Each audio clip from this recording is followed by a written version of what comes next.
Hello anime lovers, Truebird edits channel में आपका स्वागत है।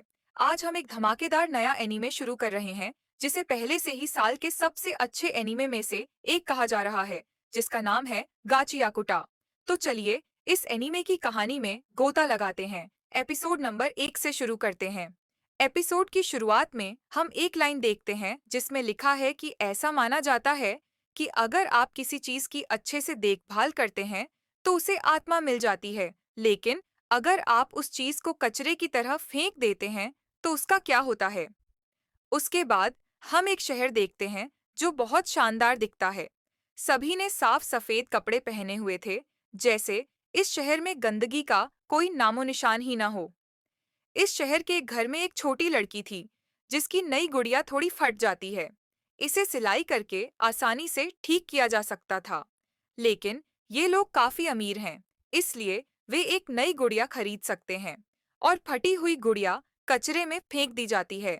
हम एक और लाइन देखते हैं जिसमें लिखा है कि इंसान किसी भी चीज को आसानी से कचरा बना देते हैं, जैसे कि वह पूरी तरह से बेकार हो और अब उनके किसी काम की नहीं रहेगी।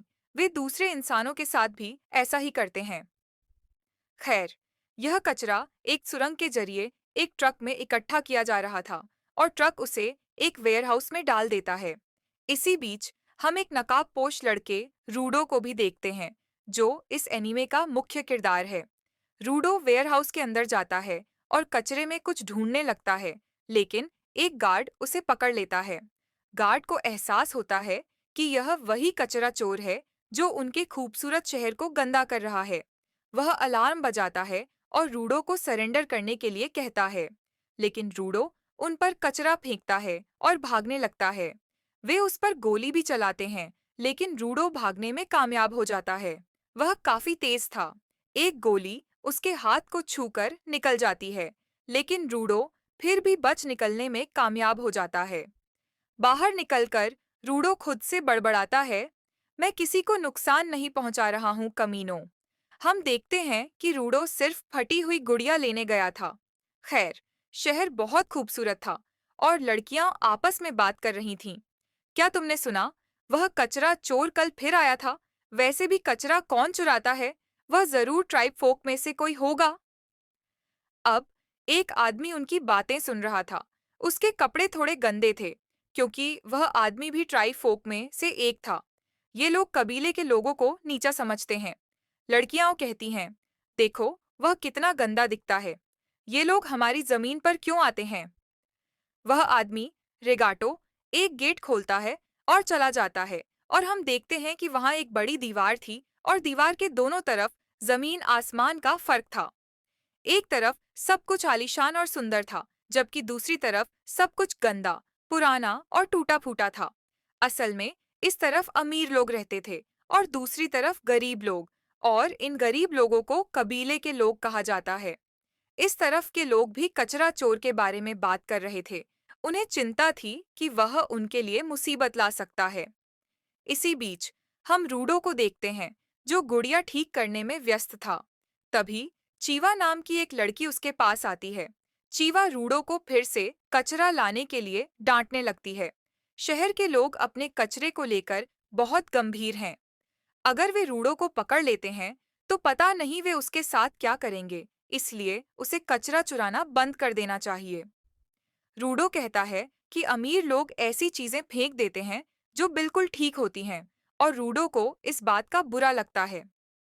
वह उन चीजों को ठीक करता है और गुजारा करने के लिए, थोड़ा पैसा कमाने के लिए उन्हें बेच देता है। तभी 3 लड़के आते हैं और रूडो का मजाक उड़ाने लगते हैं। कहते हैं कि उससे कितनी बदबू आती है। चीवा को उसके साथ नहीं घूमना चाहिए। वह हमेशा अपने गंदे दस्ताने पहनता है। अगर वह तुम्हें छू ले तो तुम बीमार पड़ जाओगी। चीवा कहती है कि उसे रूडो से कोई दिक्कत नहीं है। हम सब झुग्गी झोपड़ियों में रहते हैं, इसलिए हम सब एक जैसे हैं। असल में यह झुग्गी झोपड़ी वाला इलाका अपराधियों को बंद करने के लिए बनाया गया था, और ये सभी लोग अपराधियों की संतान हैं। मतलब वे अपने पिता और दादा के पापों की सजा भुगत रहे हैं। वे अपनी छवि सुधारने के लिए बहुत मेहनत करते हैं, लेकिन रूडो के पिता ने उनके सारे प्रयासों पर पानी फेर दिया, क्योंकि उसने कई लोगों का खून किया था, इसीलिए वे रूडो को खुद से नीचा समझते हैं। यह सब सुनकर रूडो को बहुत गुस्सा आता है और उसकी आंखों को देखकर वे तीनों डर जाते हैं और यह कहते हुए चले जाते हैं, जैसा बाप वैसा बेटा। वह भी एक दिन अपने बाप की तरह कातिल बन जाएगा। फिर चीवा रूडो से कहती है, तुम बिल्कुल भी अपने पिता जैसे नहीं हो। मुझे तुम पर भरोसा है कि तुम एक अच्छे इंसान हो और तुम कभी किसी को नहीं मारोगे। यह सुनकर रूडो शर्मा जाता है। यह साफ था कि उसे चिवा पसंद थी। तभी चिवा उस गुड़िया को देखती है जिसे रूडो ने ठीक किया था और उसे वह बहुत पसंद आती है। असल में रूडो गुड़िया बेचने के लिए नहीं, बल्कि चिवा को तोहफे में देने के लिए लाया था। लेकिन इससे पहले कि वह गुड़िया चिवा को दे पाता, उसकी माँ आ जाती है और चिवा चली जाती है। इसके बाद रूडो भी घर चला जाता है, जहाँ रेगाटो उसे चिढ़ाने लगता है, यह कहते हुए कि वह गुड़िया उस लड़की के लिए लाया था। उसने असल में उनकी पूरी बातचीत सुन ली थी। वह रूडो से कहता है कि उसे सीधे अपने प्यार का इजहार कर देना चाहिए, लेकिन पहले मुझे बताओ कि कल रात तुम क्या शरारत कर रहे थे। रेगाटो रूडो से कहता है, हम इतने गरीब नहीं हैं कि तुम्हें कचरा चोर बनना पड़े।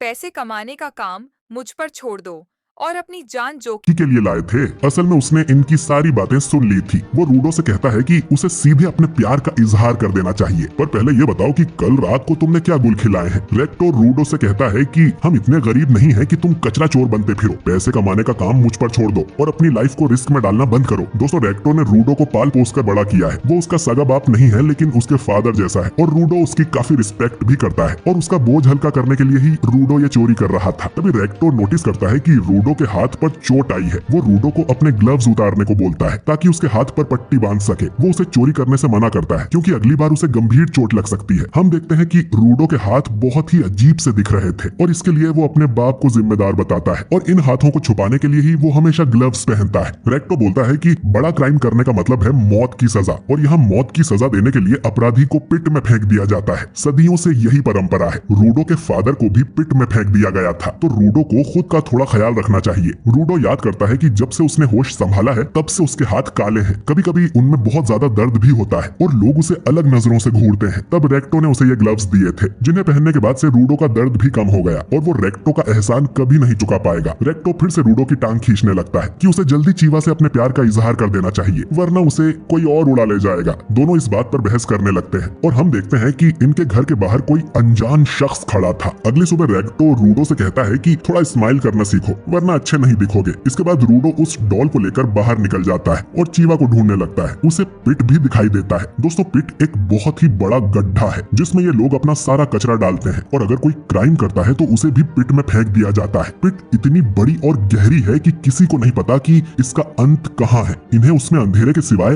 और कुछ नहीं दिखाई देता। इसमें फेंके जाने वाले लोगों का क्या होता है कोई नहीं जानता। आज भी एक आदमी को पिट में फेंका जाता है। तभी चीवा यहाँ आ जाती है और रूडो से पूछती है कि वो यहाँ नजारा देखने आया है क्या। चीवा बोलती है कि उनके एरिया को जानबूझकर पिट के पास बनाया गया था ताकि इसे देखकर हम डरते रहें कि अगर तुम कुछ भी बुरा करोगे तो तुम्हें पिट में फेंक दिया जाएगा। तो इन्हें ना चाहते हुए भी ये नजारा देखना पड़ता है। वो रूडो से कहती है कि वो नहीं चाहती कि रूडो को भी किसी दिन पिट में फेंक दिया जाए और वो अगर कचरा चोरी करने के लिए पकड़ा गया तो उसे जरूर पिट में फेंक दिया जाएगा। रूडो बोलता है कि कल रेक्टो ने भी यही कहा था। चीवा बोलती है कि उन्हें तुम्हारी चिंता है क्योंकि वो भी तुमसे प्यार करते हैं। अब रूडो ये सुन चौंक जाता है कि वो भी प्यार करते हैं मतलब। तो अनजाने में चीवा ने कन्फेस कर दिया था कि वो रूडो को प्यार करती है। जो सुन रूडो शर्म से अपना मुंह ढक लेता है और बोलता है कि मैं ये डॉल तुम्हारे लिए ही लाया था, पर ये कचरा है तो शायद ये तुम्हें उतनी पसंद नहीं आएगी। चीवा उस डॉल को ले लेती है और बोलती है कि वो इसे हमेशा अपने साथ रखेगी। अब रूडो की खुशी का ठिकाना नहीं रहता। वो ये सब रेक्टो को बताने जाने लगता है। रास्ते में वो कुछ पुलिस वालों से भी टकराता है। पता नहीं वो यहाँ क्या कर रहे थे। रूडो फिर भागकर अपने घर की तरफ जाता है और सोचता है कि लेकिन मैंने तो चीवा को साफ साफ बोला ही नहीं। रेक्टो कहेगा कि वापस जाकर उसे ढंग से प्रपोज करो। वो दरवाजा खोलकर अंदर जाता है तो उसके होश उड़ जाते हैं क्योंकि एक आदमी ने रेक्टो के पेट में तलवार घुसा दी थी।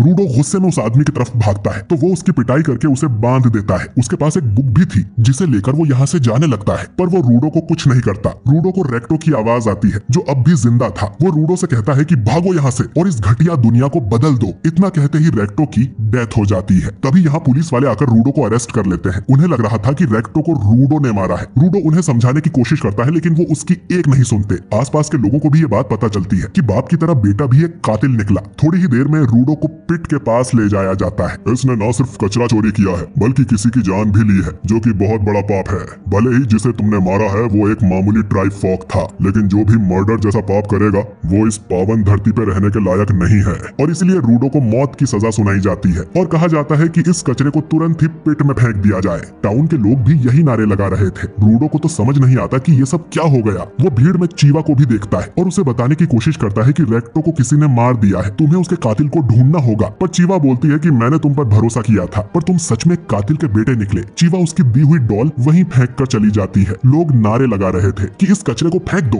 रूडो बोलता है कि असली कचरा तो तुम लोग हो, जिनमें खुद का अपना दिमाग नहीं है। तुम्हारे पास आंखें और कान हैं, लेकिन उनसे ना तो तुम कुछ सुनते हो ना देखते हो। तभी उसे भीड़ में वही आदमी दिखाई देता है जिसने रेक्टो को मारा था, और इतने में ही रूडो को पिट में फेंक दिया जाता है। गिरते हुए रूडो बोलता है कि मैं तुम सबको नर्क में भेजूंगा, तुम सब लोगों को, मैं तुम सबको मार डालूंगा। रूडो काफी देर तक पिट में गिरता ही रहता है और जब उसे होश आता है तो वो कचरे के ढेर पे पड़ा हुआ था और जिंदा था। उसे अपने आसपास कचरे के अलावा और कुछ नहीं दिखता। ये वही कचरा था जो लोगों ने इतने सालों से पिट में फेंका है। और तभी रूडो अपने पीछे एक बड़े से मॉन्स्टर को देखता है जो कि पूरा कचरे से बना हुआ था।